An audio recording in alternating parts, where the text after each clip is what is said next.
Good morning. Good morning. Welcome in. Out of Bounds, brought to you by Went McGee, the mortgage man. Refinancing your home, mortgagemanms.com. Went McGee, the mortgage man. Congratulations to Madison Ridgeland Academy, back-to-back championships. If you're on the fence about your child's future, now is the time to call and schedule a private tour of the campus at MRA. That is 601-856-4455. Madison Ridgeland Academy, back-to-back state champs.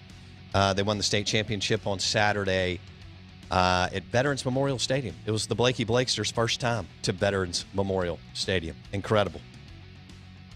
We're live in the Bank Plus studio. Welcome in Matt Wyatt, played quarterback at MSU, now the color analyst for the MSU broadcast in football. Matt joins us on the Abita Pecan guest line. Matt was in Athens, Georgia on Saturday night, and Mississippi State traveled 49 scholarship players and played a heck of a game. Matt, as a former quarterback, your takeaway on what the offensive line and Will Rogers and the skill guys were able to do on Saturday night against Georgia. Yeah, thanks for having me, Bo. Yeah, it was a fun game to watch, good game to watch. I thought it was really competitive. And, to specifically State's O-line quarterback that you're asking about, I thought they all played really well. And there was sort of this obvious fourth quarter advantage for Georgia because I think a lot of it was because they had depth, right? They had a full complement of players, or at least a full roster. We don't know how many of their guys were out, and there were a few, but nothing like what State was experiencing. So while State had I thought, actually a physical advantage on the offensive and defensive lines, I didn't expect to see it, but they did. State was more physical for three quarters. But in that fourth quarter, I thought State just wore down. Less guys to play, to kind of exchange the reps. And Georgia had a little bit more energy on the line of scrimmage in that fourth quarter and won the fourth quarter. That's kind of the difference. That and third downs. But, considering everything, I thought State really, showed some guts. And it made it a fun game to watch. How impressed were you with the true freshman, Will Rogers? Yeah, I was really impressed. You put it in the air 52 times against those athletes of Georgia. You would think that you'd have a turnover or two. I know he had one throw that actually should have been picked where the safety kind of baited it in the middle there and then jumped the throw and just didn't catch it. But overall, he was really solid. He was manipulating the defense early on before they started to bring a little more pressure. And then when they did bring pressure, he made really good decisions, I thought, when to, try the outside versus when to dump it to the back. And the thing about it is, too, Bo, I think this is probably what you're most excited about with Will Rogers, right? He goes out, throws it 52 times and goes 79% against those athletes of Georgia. Georgia's loaded with 4 and 5 stars. Okay. And then you look at it's 336 yards, so his yards per completion are starting to get up there where it needs to be on those 52 throws. And there's still room for improvement. He and all of them will tell you, yeah, we watch the film, and there are times when, we got to get the ball in front of the running back instead of spinning him around, which stops his momentum. There are other times later in the game where he might, in the future, he's going to see a window down the field as opposed to dumping it down. So there's still a lot of room for improvement. I just thought he managed it really well. And one of the most impressive throws to me was on their last touchdown drive, the back shoulder throw up the right sideline to Osiris Mitchell on that third down. When the play before, he'd basically thrown a touchdown to Jaden Wallace, who dropped it. You'll remember that play probably. He's crossing the field, and Wally tries to score before he catches the football. And that's a true freshman QB, and a lot of times, your emotions can get to you right there. You go, we worked so hard to get this read and finally get the guy open, and he drops it. Now what? And you come back on the very next play, and it was the best throw he made all night. It was tight coverage. He had to let it go early, and if it's not absolutely perfect because of the tight coverage, you're not going to complete that. It was an absolutely perfect throw, and it led him to the touchdown. So I saw some shining moments from him. I think showed some really good stuff. What Jaden Wallace had a heck of a game. It's funny that you just described that. We're watching the game, and the play that just happened was Wallace missing that pass, and so it's 3rd and 11 right now. He's about to come back with what you just described. But Jaden Wallace is also a true freshman. So what do you see from him as a receiver and what he could be next year? Yeah, he's just got, tremendous upside. I mean, he really does. He just has, like number one target written all over him. And he's non-typical slot guy also in that he's a little bigger than what you would – you go find a guy who's, 5'9", 5'10", who can really run, and he's just a slot receiver. But, this guy's bigger, taller, longer. When you get him in the slot and line him up there, he gives you all kinds of mismatch problems when they try to go in man-to-man, just like the touchdown, right? Like he's being trailed by a guy who he's bigger, longer, and faster than, and you get him in man-to-man and put it on the money, he catches it, turns it up, and they can't run him down. So I think Wally's got a big time future ahead of him in this offense, and that was just kind of tip of the iceberg the other night. But just like with Will, we talk about what a great game that he had, and he did play really well. But there's all kinds of plays they left on the field. Will Rogers would tell you that. No doubt. We got all kinds of – and Wally would tell you the same thing. Man, I had one touchdown. I should have had two touchdowns. So – they still have a lot of room for improvement. Matt Wyatt, color analyst, MSU football broadcast on the Abita Pecan guest line, recapping MSU and Georgia.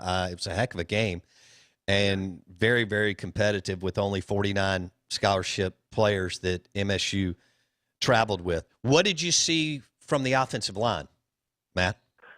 Well, they are so helped when Will is getting rid of the ball on time and quickly, which he did about 90% of the time he threw it. Now, in that fourth quarter, he got sacked. I know once, it might have been twice in the fourth quarter.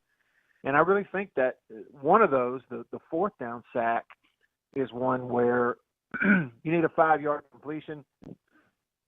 And I think he's got to get rid of the football. It's especially in that situation where it's fourth down, the defense knows we're going to pin our ears back, come get you. This is your final play or else. And you need 5 yards. Quarterback's got to get rid of the football. It's hard to put it on the offensive line, especially at that point in the game. So I just thought they did a really nice job of making sure there wasn't inside pressure. The few times in the game where Georgia, got any pressure, it was from the outside. And again, it's a bunch of guys on that front that aren't supposed to be able to keep Georgia out of there. But Georgia's 3-man rush throughout the game, Bo, couldn't get there, period. They just couldn't get there with 3, okay? And given what we saw at times this year against Arkansas and others, that's a big improvement. So they're getting better. You just like what you saw. The key is being able to go out and repeat it, right? You got to go do it this week and the next and the next. So right. I thought they made some improvements. And what's interesting to me, Bo, is the SEC is so tough. They all have good coaches. They all have good players. And we look at this game, and look, I have to tip my hat to Georgia. This wasn't a game where Georgia played really poorly and allowed State to hang around. Georgia had to go make the plays to win a game, and JT Daniels did it. I mean, on a night when State held Georgia to 8 yards rushing, State had double-digit tackles for loss. They were so good. State was so much more physical on the front than Georgia's offensive line. And this kid in his first game still goes out there and throws for 400 yards, made every big throw down the field that he had to make. His decision-making, JT Daniels on third down, was really, to me, it was just incredible when I looked and saw some of the throws he was making on third down. And he finished the night 10 of 11 throwing on third downs for 144 yards. So you force them to be one-dimensional. You force it all onto the shoulders of a guy who hasn't even played this year, which was exactly the game plan on defense. and yet he stepped up and made the plays. I think that kid is for real, big time at Georgia. No, you're right. He played a heck of a game too. I mean, I thought guys like Cameron Young played well on the. He looks like he's just looks totally different. I mean, this guy looks to be a legit SEC defensive lineman, Matt. Well, it's strength and conditioning. It's a toughness approach, okay, in everything you do on the defensive side of the ball, but it starts in the weight room, Bo, and in workouts and in the way you practice strength and conditioning, understanding if that program, your strength and conditioning program, isn't at a certain level kind of baseline, you're going to get run off the field, especially in fourth quarters. And we saw that the last 2 years under the previous coaching staff. It was not up to par. Well, you get that strength and conditioning program up where it's supposed to be, and what do you see? You're like, here's Cameron Young out of nowhere, goes in there against Georgia and breaks up a pass, and he's in on a tackle for loss, and they can't block him at the nose, and he's spelling Jaden Crumity, who they also couldn't block, who had a sack and a tackle for loss, right? These guys just coming out of nowhere. Okay, so Cameron Young, you mentioned him stepping up, playing big on that front. He was really good. Nathaniel Watson, 14, the linebacker, who's a middle linebacker all year, but now you have to play him at outside. He hasn't played there, hadn't really even practiced there. He was outstanding. He breaks one up. He had a couple of tackles for loss. And it's two young guys out of nowhere that they are developing into what they can potentially be, one, because of the strength and conditioning program, and two, because, Bo, you take some young guys and bring them to the stadium, and instead of like 2 weeks ago, they don't really know if they're going to even play or not. Instead, you bring them to the stadium, putting a jersey on them for pregame warm-ups, and they already know, I'm in the game. I'm playing. Their mentality changes, and that intensity changes, and they're excited to play, and so you get a great effort out of them. He is Matt Wyatt on the Out of Bounds Show, the Matt Wyatt Show, noon to 3 on 105.9 The Zone, ESPN, WRKS. Matt joins us on the Abita Pecan guest line. Blake, you would like to discuss Mike Leach's red zone play calling with Matt Wyatt. Well, yeah, Matt, we talked about this off air a little bit. Leach against Arkansas calls a couple suspicious fourth down and third and short run calls to some freshman running backs early in the season, and they get stuffed. Arkansas. Yeah, against Arkansas. And then he does it again last night on the third and goal from the 5, and you run a handoff up the middle. Bo and I said maybe that works against Big 12, Pac-12 defenses where you don't have quite the hog mollies in that front seven that can win so many one-on-one battles. What are your thoughts on Mike Leach's propensity to hand the ball off in some of those situations when he gets closer to the goal line? Okay, and Blake, you're talking about that's the first drive where they kick the field goal? Yes, correct. Which, obviously hindsight 2020, you'd love to have 4 more points, but the field goal was fine. It's not necessarily kicking the field goal. It's the third down call.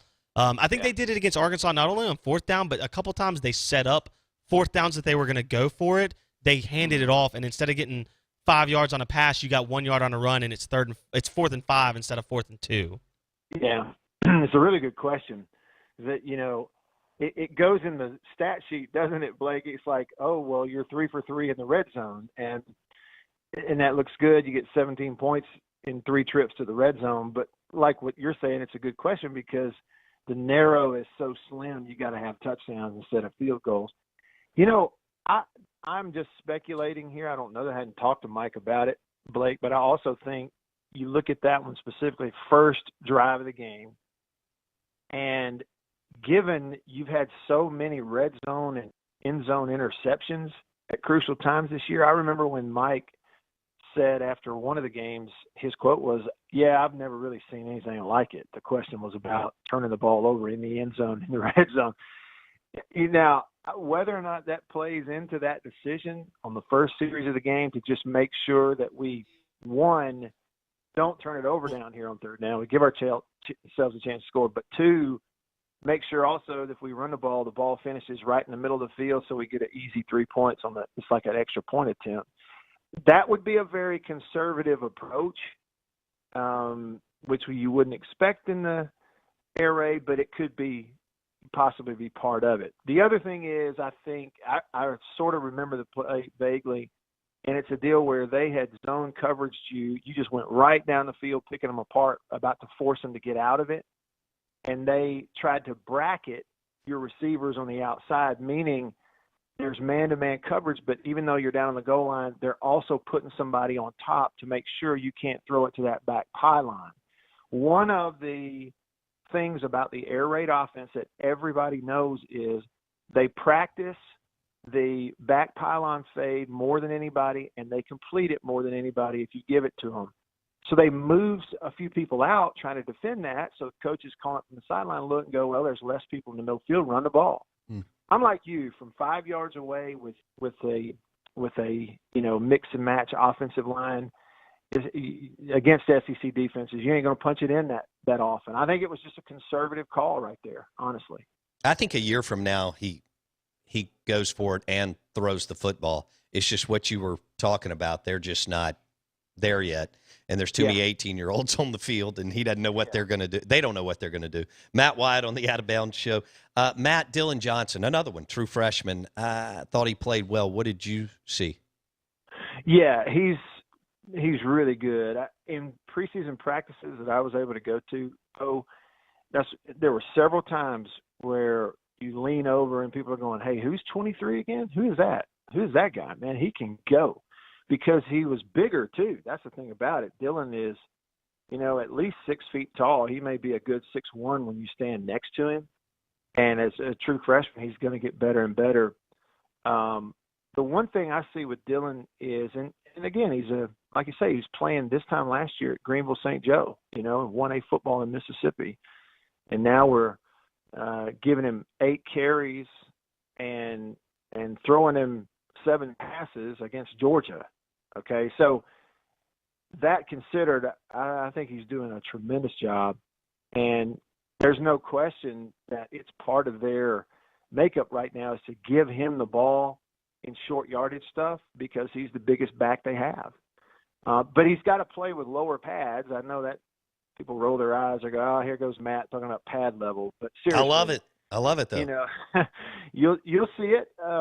He'll develop as he becomes a sophomore and junior, where that center of gravity for him is going to get a little lower as the strength and conditioning stuff kicks in. You know who I think about when you're talking about is Vic Ballard doing that over time, Oh, yeah, no doubt. Well, Vic's what you shoot. He's what he was on that 2010 team. Yes.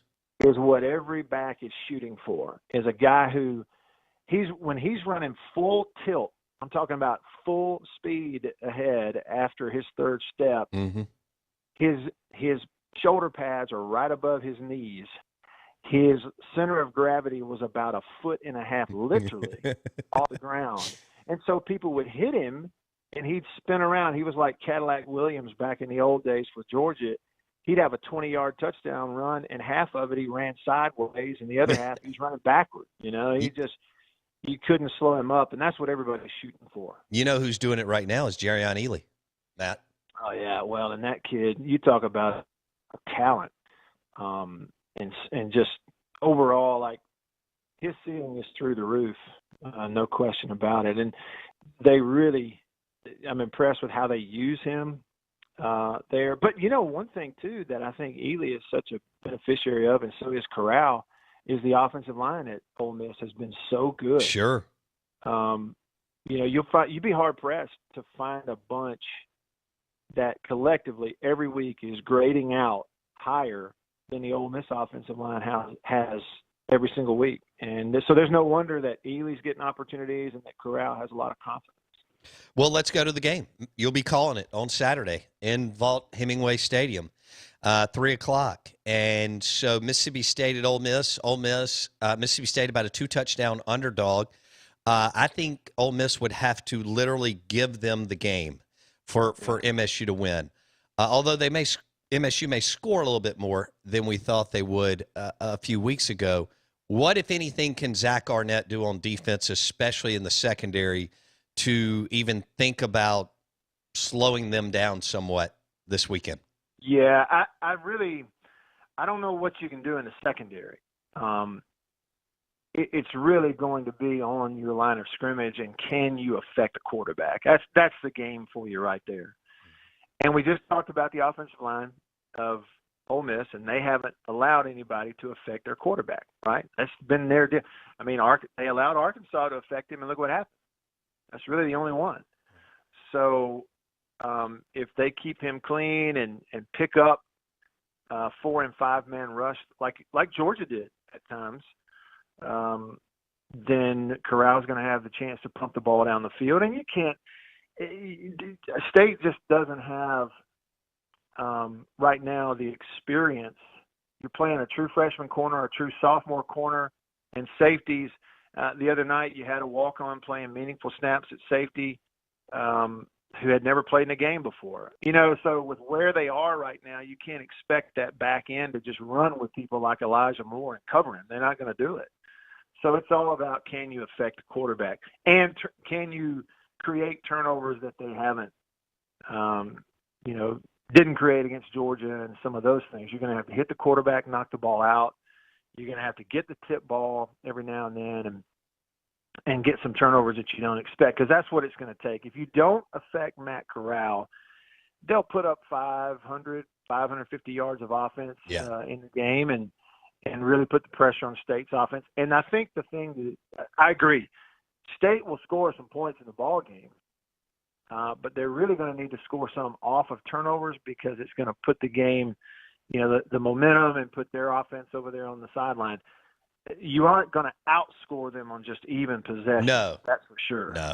Yeah. Matt Wyatt on the Out of Bounds show. He'll be calling the game, Mississippi State at Ole Miss. You can listen to it on 105.9 The Zone and on the MSU broadcast. Matt Wyatt, the Matt Wyatt Show, noon to 3 on ESPN 105.9 The Zone too. Matt, I've got 1 minute.